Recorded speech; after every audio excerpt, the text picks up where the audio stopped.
My daughter-in-law introduced me to her party as the babysitter at 7:15 on a Saturday evening.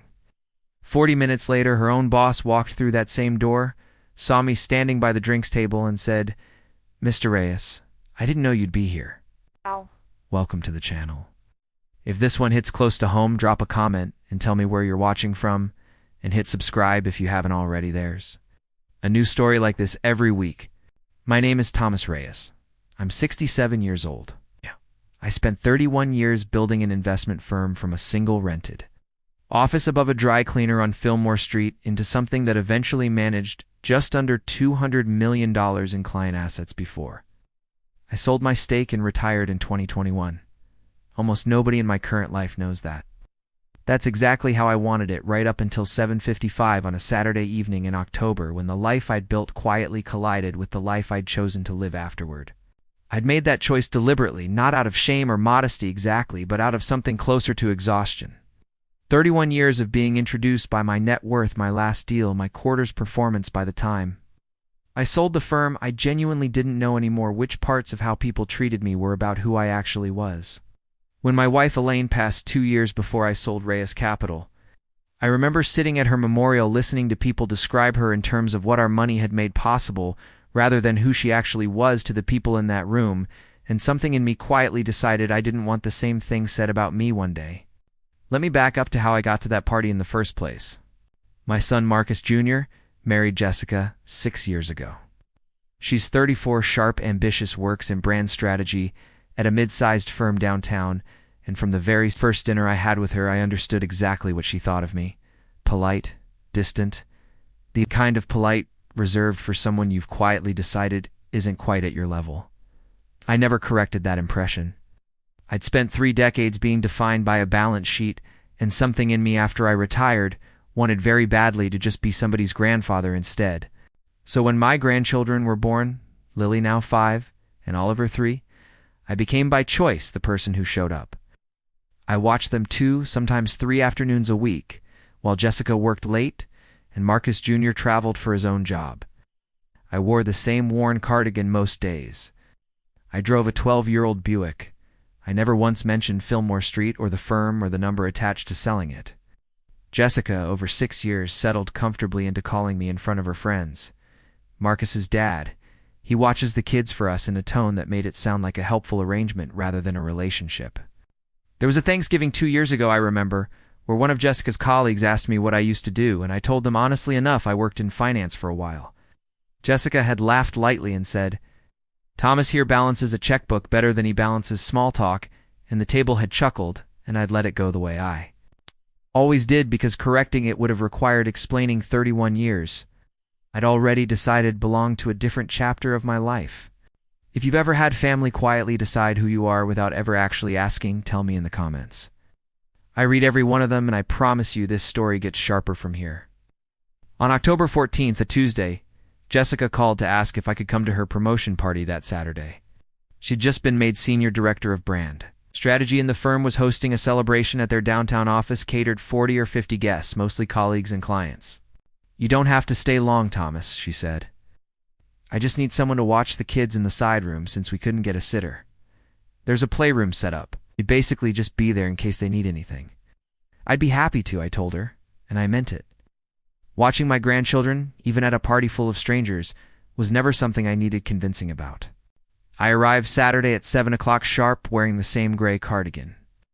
I always wore carrying a small bag of Oliver's favorite crackers, because I'd learned the hard way that a hungry 3-year-old at a formal event is its own kind of emergency. The office had been transformed for the evening, string lighting a jazz trio in the corner, a catering spread that probably cost more than my monthly Buick payment 3 times over.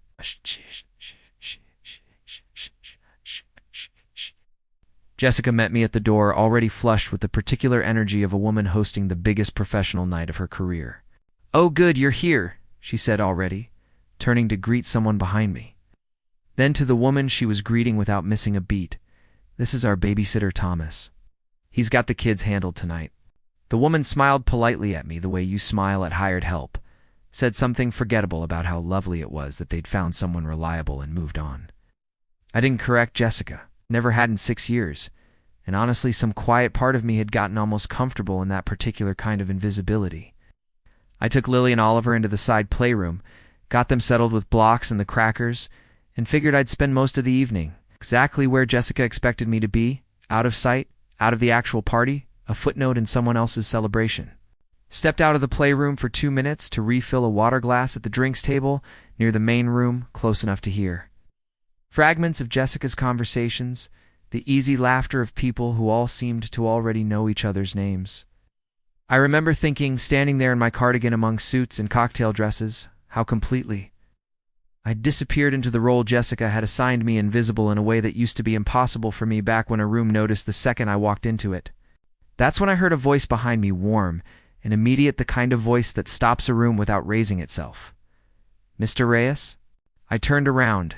Standing there in a gray suit, looking at me like he'd just seen a ghost he was genuinely happy to see, was a man I recognized instantly, even though I hadn't seen him in almost 9 years. Marcus Chen, no relation to my son, despite the name, who I'd hired straight out of business school in 2009 as a junior analyst at Reyes Capital and personally mentored for 6 years before he left to build his own path.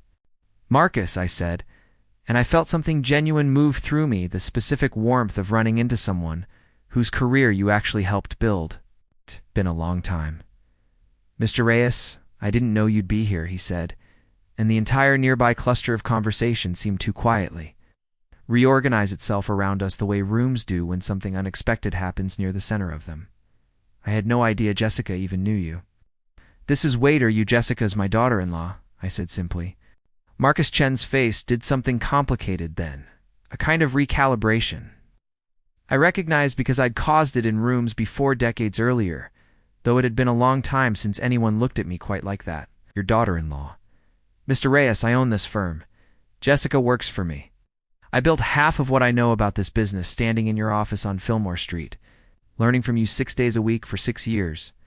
Jessica appeared at his side within seconds, drawn by the shift in the room's energy, the way ambitious people always seem to sense opportunity or danger before they fully understand which one it is. She was still holding a half-empty champagne glass, and I watched her professional smile falter slightly as she read the room's sudden attention. "Marcus, I see you've met," she started, then stopped, watching her boss's face, watching the way he was looking at me. "Jessica," Marcus said, "do you understand who this is?" "He's my father-in-law," she said slowly, glancing between us, like she was trying to reconcile two facts that refused to sit in the same sentence. He watches the kids for us. "He built Reyes Capital from nothing," Marcus said, and I could hear underneath his obvious excitement something almost reverent creeping into his voice. "I interned there in 2009. He taught me almost everything I know about this industry. Thomas Reyes managed nearly $200 million before he sold the firm. He's the reason I have a career at all." Turned back to me, something almost boyish in his expression, now the same eagerness I remembered from a 24-year-old analyst 9 years earlier. "Sir, I've told this room about you a dozen times. I never once thought I'd actually get to introduce you to it." The room had gone properly quiet by then, the particular quiet of 40 people simultaneously recalculating something they thought they already understood. I could feel eyes shifting toward the cardigan, the worn shoes, reassessing everything they'd assumed about the quiet. Older man who'd disappeared into a side room with 2 children an hour earlier. Jessica's face went through several things in rapid succession: confusion, then something like panic, then a flush of embarrassment so complete. I actually felt a flicker of sympathy for her, standing there in front of her entire professional world, having just spent the last hour introducing her own daughter-in-law's father-in-law as the babysitter to a room that apparently already revered him. "I didn't. Thomas never told us," she said, mostly to Marcus, though her eyes kept flicking back to me. "I never asked," I said quietly. It wasn't relevant to being their grandfather. Marcus insisted on introducing me properly to the room after that, and I want to be honest with you, I didn't particularly enjoy it. 31 years of building something, and I'd spent the last 4 actively choosing not to be known for it, because the version of myself that got to sit on the floor with Oliver stacking blocks felt more genuinely mine than the version that used to close 8-figure deals. But I stood there for 20 minutes answering polite, slightly awestruck questions from strangers. What was it like starting the firm? Did I miss it? Was I really considering advising for anyone these days? While Jessica hovered at the edge of the conversation, quieter than I'd ever seen her refilling her champagne glass twice, without drinking much of either. If you've ever watched someone's entire perception of you shift in real time over the course of a single conversation, tell me what that felt like in the comments. I promise you the aftermath of this story is where it actually gets interesting. She found me later, closer to 9:30, door, when the party had thinned out, and I'd gone back to check on the kids who'd both fallen asleep in the playroom, Oliver still clutching a block in one fist. Jessica stood in the doorway for a moment, before coming in, her heels in one hand now, the polish of the evening starting to wear thin around the edges of her. "Thomas," she said, standing in the doorway. "Can we talk?" "Of course." I gestured to the small couch across from where Oliver was sleeping, and she sat down carefully, like she wasn't entirely sure she'd earned the invitation. "Why didn't you ever tell us any of it?" 6 years, Thomas?" Marcus Jr. said he didn't fully know either, not the actual scope of it. He knew you'd done well in finance, that's the phrase he used. I don't think either of us understood what that actually meant until tonight. I thought about how to answer that honestly, turning my water glass slowly in my hands. Because for 6 years, the only thing I wanted from this family was to be somebody's grandfather, not somebody's former boss, not a balance sheet. When I retired, I didn't just retire from the firm, Jessica. I retired from being defined by it. I called you the babysitter tonight. In front of my entire company. Her voice cracked slightly, and she pressed the back of her hand briefly against her mouth. In front of my boss, who apparently owes his entire career to you. "You did," I said, without any heat behind it. "I'm so embarrassed, Thomas. Not because of what Marcus found out, because of what it means that I never bothered to ask. 6 years and I never once asked you a real question about your life before us. That's the part that actually matters," I said. "Not the money, not the firm. It's a fact that in 6 years nobody in this family thought to ask who I was before I became your children's grandfather. I let that happen to Jessica. I'm not blameless in it. I liked being underestimated. It was restful after 31 years of being watched too closely." She sat down slowly, looking suddenly much younger than 34, her carefully composed evening finally cracking into something more honest. "Marcus wants to have lunch with you," kept saying it the whole rest of the night. Reyes capitals Thomas Reyes. I didn't even know that was a real sentence, people said. "I'll have lunch with him," I said. "But Jessica, I need you to hear something clearly. Bye. I don't need this family to see me differently now that you know the number attached to my old life. I need you to see me the same way tomorrow morning as you did every other morning. I've shown up to watch those kids. That's the version of me that actually matters here." She nodded, quiet for a long moment, looking over at the sleeping children between us. "I don't think I can unknow it, though. I don't think I can go back to thinking of you as just—" She stopped herself before the word landed again, catching it this time. "You don't have to unknow it," I said. "You just have to stop needing a number to know how to treat me."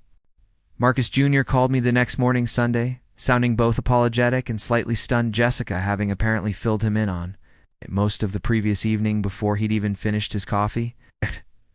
"Dad, why didn't you ever tell me the full scope of it either? I knew you'd done well." I didn't know well meant Marcus Chen practically bowing in the middle of a party. Would it have changed anything if I had?